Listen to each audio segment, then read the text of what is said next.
Hello' মোৰ মৰমৰ ছাত্ৰ ছাত্ৰীসকল, আজি আমি লৈ আহিছোঁ ক্লাছ 1-ৰ পৰিৱেশ নামৰ কিতাপৰ আৰু এটা নতুন পাঠ। এইটো হ'ল চৰাই। ঠিক আছে, আজি আমি এই পাঠৰ বিষয়ে আলোচনা কৰিম। ইয়াত খালী টাইম দি আছে, খালী টাইমবিলাক তোমালোকে পূৰণ কৰিবা। ঠিক আছে, আহক চাই লওক।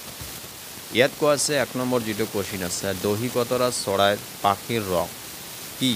অৰ্থাৎ দহি কতৰা যে চৰাই যে আছে, এই চৰাইৰ পাখিৰ ৰং কি? এইটো হ'ল তোমালোকে লিখিবা। এটা হ'ল বগা, আনটো হ'ল কলা। অৰ্থাৎ দহি কতৰা চৰাইৰ পাখিৰ ৰং বগা আৰু কলা লিখিবা।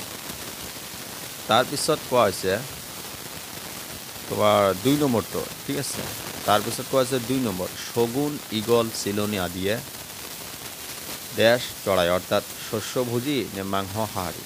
ইয়াত আমি জানো শগুন, ঈগল মানে ঈগল, চিলনী এইবিলাক কি খায়? আন প্ৰাণীৰ মাংস খায়, গতিকে ইয়াত মাংসাহাৰী প্ৰাণী বুজায়। এইটোৱে ইয়াত লিখি। ঠিক আছে, 3 নম্বৰ কোৱা হৈছে মৰা চৰাইয়ে কি খায়? শস্য পতংগ। মৰা চৰাইয়ে কিন্তু শস্যও খায়, পতংগও খায়, কিন্তু ইয়াত তোমালোকে লিখিবা পতংগ। ঠিক আছে, মৰা চৰাইয়ে কি খায়? পতংগ খায়, শস্যও খায়। ঠিক আছে, 4 নম্বৰ কুৱেশ্যন হ'ল পানীত সাঁতুৰিব পৰা চৰাইৰ ঠেঙত কি থাকে? শুং থাকে নে পতা থাকে? আমি জানো পানীত সাঁতুৰিব পৰা চৰাইৰ ঠেঙত কি থাকে? পতা থাকে। পতা থকাৰ বাবে চৰাইয়ে সাঁতুৰিব পাৰে। 5 নম্বৰ কৈছে চৰাইয়ে ৰুণ দিয়ে। কোন চৰাইয়ে ৰুণ দিয়ে? পাৰ চৰাই। ইয়াত লিখিব পাৰ। পাৰ চৰাইয়ে ৰুণ দিয়ে।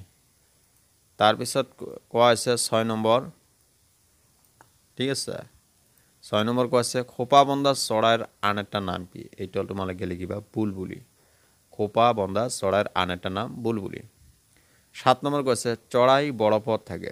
পেঙ্গুইন নে ডাউ? কোন চৰাইটো কিশোৰ থাকে? বৰফত থাকে। পেঙ্গুইন। পেঙ্গুইন চৰাইটো বৰফত থাকে। 8 নম্বৰ কৈছে চৰাইৰ গাৰ ৰং সেউজীয়া। কোন চৰাইৰ গাৰ ৰং সেউজীয়া? কপৌ চৰাই, ভাটৌ নে টুকুৰা? ভাটৌ। অৰ্থাৎ ভাটৌ চৰাইৰ ৰং সেউজীয়া। তাৰপিছত কোৱা হৈছে তোমাৰ 9 নম্বৰটো। ঠিক আছে, 9 নম্বৰটো কোৱা হৈছে ইয়াত এটা হ'ব, ইয়াত এটা হ'ব। কৈছে আদি চৰাইয়ে শিকালে মানুহে কৰাৰ দৰে শব্দ কৰে, আমি মাত লোৱা বুলি কওঁ। অৰ্থাৎ কোন চৰাইয়ে মানুহে শিকালে কথা ক'ব পাৰে? এইটো হ'ল আমি জানো ভাটৌ, আনটো হ'ল মইনা। ইয়াত লিখিব ভাটৌ আৰু মইনা। 10 নম্বৰটো কৈছে মাছৰোকা, বগলী আদিৰ প্ৰাণী আহাৰ। অৰ্থাৎ পতংগ, মাছ, মাংস। মাছৰোকা বা বগলী যে চৰাই যে আছে, এইবিলাক চৰাইৰ প্ৰধান আহাৰ হ'ল মাছ। ঠিক আছে, এই মাছে খায়। তাৰপিছত 11 নম্বৰ যিটো আছে, 11 নম্বৰ কোৱা হৈছে যে চৰাই ধন্দাত থাকে। ধনেশ। ইয়াত লিখিব ধনেশ। ধনেশ চৰাইয়ে ধন্দাত থাকে।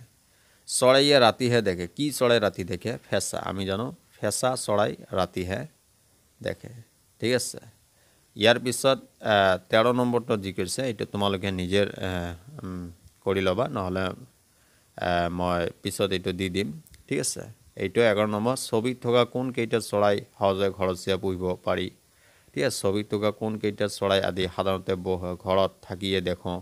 একেবাৰে সহজ। ছবিত থকা কোন কেইটা চৰাই আমি সাধাৰণতে ইয়াত নেদেখোঁ?